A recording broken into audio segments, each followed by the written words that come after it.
So I'm very excited to have this figure. I am very pumped to be reviewing it. It's going to be a ball to review this figure.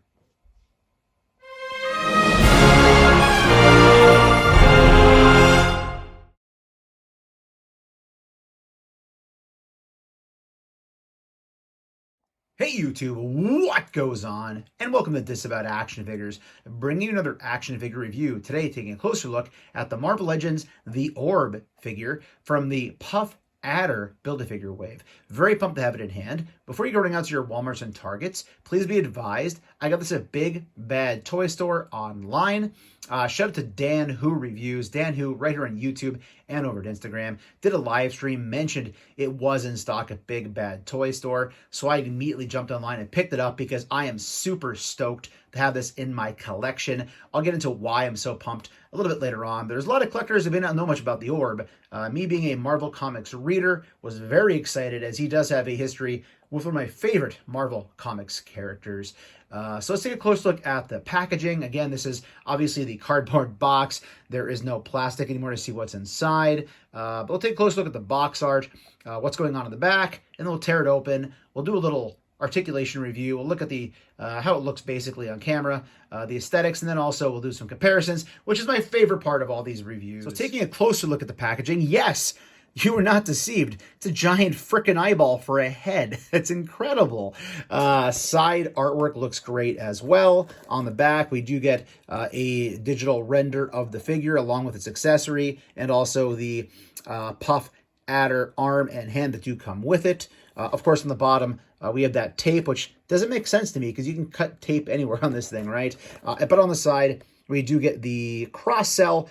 We get a picture of Puff Adder right there. I'm not too much all in on building this Build-A-Figure. I really don't have the Serpent Society, I believe it's referred to as. But I will be picking up some figures in this wave. The Orb was the figure I wanted the most, followed by the other figure I did pick up in this wave, which I will review later on this week. However, Molecule Man, Baron Von Strucker, Yelena Belova, Marvel's Wonder Man, and Ultimate Captain America are the other figures in this wave. And here is the Orb out of the packaging, and this looks really friggin' cool. Okay, let's get out in front of this thing. I know people were not happy. We're still getting the non-pinless or pinned Bucky Cap body on this figure. I totally get it. I understand. One of the good things about the pinless technology and the new Bucks is showing that the hobby is moving forward, that the technology on these figures is moving forward. But here's the thing. I get that there's the whole budget for every wave. That's going to play into what bodies you can use. And this is the thing. It's the frickin' Orb. A lot of people don't know who this is. A lot of people probably don't want this in their collection. I am super pumped, so pumped, that I paid to get it at Big Bad Toy Store and paid the shipping, instead of playing the long game to find it at Target or Walmart, because I love the character for the comics that he has been in. As you can see, I do have the accessories moving around the rotating base with him. We'll take a close look at those momentarily. But first, just want to take a moment and explain to you why I love the Orb as a character so frickin' much. So the Orb was one of the primary antagonists in Jason Aaron and Mike Deodato's Original Sin storyline. If you've watched this channel for a minute, you know I love Nick Fury. He's my favorite all-time comic book character in general when it comes to Marvel Comics. And this is all about who shot the Watcher. So many characters in this storyline. We are just basically treated to the absolute craziest teams and just groups of comic book characters in a long time in one series. So I love this thing. So the Orb was basically, again, a central character in this comic, which I absolutely love. So I'm not going to get too much into the details of this storyline. All I can say is go read it. It's a freaking good time. But as you can see, the Orb is front and center right here in this particular comic book, Original Sin. And it was a great, great run. But this is why I friggin' love the Orb. We'll talk about the differences in his costume, as you can see right here in the suspenders, momentarily. So let's take a closer look at the accessories. There are not many that actually come with the Orb himself. We do get his blaster. It basically looks like a kind of futuristic gun, of course. We do have the port in the front, which you could put a blast effect into. I do have a blast effect happen to be sitting right next to me. Almost like I planned it. That will plug right in, so again, that will not fall out. So if you wanted to have that in there, you could. Other blast effects will probably fit in there as well. That came out okay. In addition to the gun itself, we do get the Build-A-Figure piece. We do get the arm for Puff Adder. Looking at it, I do like the color. We do get a multiple color scheme going on here with the green and kind of the teal color working its way down the side. So it looks kind of cool. Some veins there in the arms for the muscles. Don't have much of a background with this character, so again, as I said, maybe on clearance I'll build that figure. We also do get a gripping hand. Always nice when we get multiple hands with our Build-A-Figures. So having looked at the accessories, take a close look at the actual aesthetics of the figure itself. Again, the main selling point for this is going to be that eyeball. It looks really neat. This is going to be something very unique on your shelf. It looks kind of bloodshot here, which I like. It's not just a white eyeball. The pupil itself came out great. I like the way that looks. As far as the paint on the figure itself, we do get the basically straps going on right here. This is different than what we looked at regarding the original Sin version. I believe this is from Ghost Rider. This is his first appearance, from what I understand. We do get the nice stars going around here on the gloves as well. The belt came out nice. That's a floating piece. We'll talk more about that later on. But again, you're not going to have a lot of crazy paintwork on this thing. It is what it is regarding the suspenders, or at least the mock-looking suspenders there on the outfit. The stars came out nicely from what I can tell. No real issues there. We have some paint on the belt going on that came out nice. So overall, again, we have the flaps on the boot, the kind of pirate-looking boots. We have the folds down here in the boots as well. So again, overall, for what it is, it came out fine. But again, it's more so the character it represents that really has me excited to have this in my collection. Let's take a look at the articulation.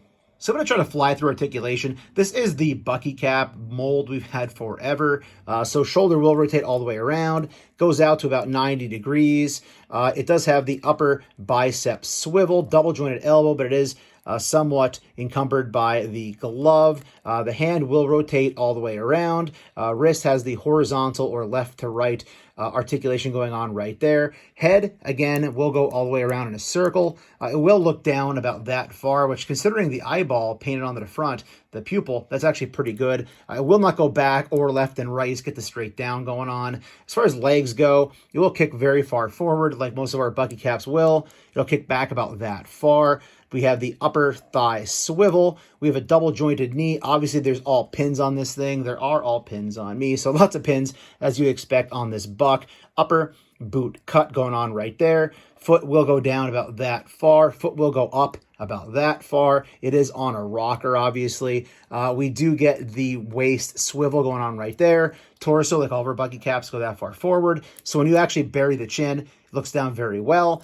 Goes back, again, Bucky cap about that far. So again, overall, this is pretty much your standard Bucky cap. It's just that the character that we're getting here is really outside the box, which I greatly appreciate. And out of respect, he'll do his splits about this far. Shout out Glenn Webb, RIP, taken too soon. He was the GOAT. And on to my favorite part of making these reviews, the comparisons. As I mentioned, the Orb is a central antagonist in the original Sin comic book, which Nick Fury is a huge pivotal part of. Also is the Winter Soldier. So I didn't mention him earlier on, but Winter Soldier is probably the second or third most important character in that comic. So if you're going to get the Orb, you really got to get yourself the Nick Fury and the Winter Soldier as well. As you can see, they do scale well together regarding their size, the eyeball being slightly taller than Nick Fury, but slightly shorter than the Winter Soldier. Here's some more comparisons to other characters that were in original Sin. We have our Doctor Strange, our Frank Castle Punisher Walgreens exclusive, and our MCU Rocket, because I don't have a comic book Rocket, but I kind of think they're the same thing. Again, the team-ups in that book were completely bonkers. Characters you never expected to see on the page together. Suggest checking it out, as I said earlier on, because it was really freaking cool. And as mentioned earlier, the Watcher is obviously a pivotal character in original Sin as well. So here is the Orb standing with the Marvel Select The Watcher.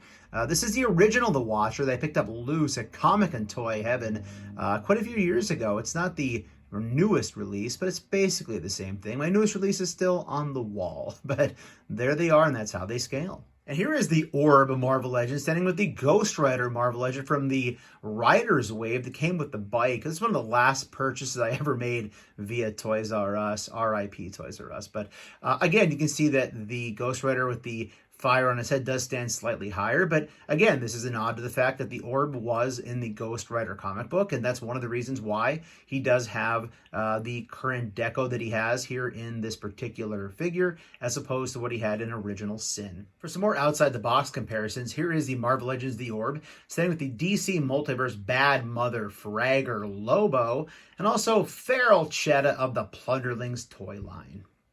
And if you're wondering how the Orb would scale with the NECA Elf figure or the Mezco John Constantine, here they are. As you can see, the Orb does stand slightly taller than both of them. And here is Marvel Legends The Orb standing with the Bobby Vala Valaverse Action Force Trigger, who's all about the partying, and also the Sergeant Slaughter Hasbro G.I. Joe Classified figures. Sarge definitely has the size right here. Trigger, I think, just happened to be slamming some champagne, hanging out with a giant eyeball guy. And as everybody likes to say, last but certainly not least, here is the Marvel Legends The Orb Puff Adder Build-A-Figure Wave figure staring down the AEW Jazzwares Unrivaled Orange Cassidy. And you can't help but think that Orange might be thinking to himself, does he wear sunglasses? And if he does, is it just like one giant lens or like a helmet or something? Best not to think of such things. All right, so final thoughts on the Marvel Legends The Orb action figure from the Puff Adder Build-A-Figure Wave. I love this thing. Is it the cutting edge of action figure bucks or articulation? Of course it is not. It's just the Bucky Cat mold. But here's the thing. I really enjoy the character this thing represents. This is not for everybody. If you don't know who this is, if you don't know the Original Sin storyline, if you don't have a background with this character, I totally get why you'd want to pass on it or play a long game and eventually get it on a clearance price. But here's the thing I've said quite a few times already on my channel. If it's a figure I really like, whether it's a character or just the articulation, whatever it might be, I have no problem paying full price. In this case, full price plus shipping. I could have played the long game on this thing, but I really wanted it in my collection. Again, I have a great affinity for the character and the storyline it represents in a lot of ways. So everybody, thank you so much for watching tonight. If you're new, please consider hitting that subscribe button. It's free for you. It doesn't cost you anything. It helps us grow the channel tremendously in our march to 4,000 subscribers. Go ahead and hit that bell for notifications. That way YouTube actually notifies you and tells you when we post new content here on the channel, like our weekly toy hunts, reviews, and live streams. Leave a comment down below. Hit that like button. And for daily toy content and daily toy updates, try checking us out over at Instagram and Twitter at Disavowed_12. Hey everybody, if you're going toy hunting this week, please try to remember the 3 P's of the toy hunt. Patience, persistence, but most of all, politeness. Take care, stay healthy, and I'll be seeing all of you at the pegs.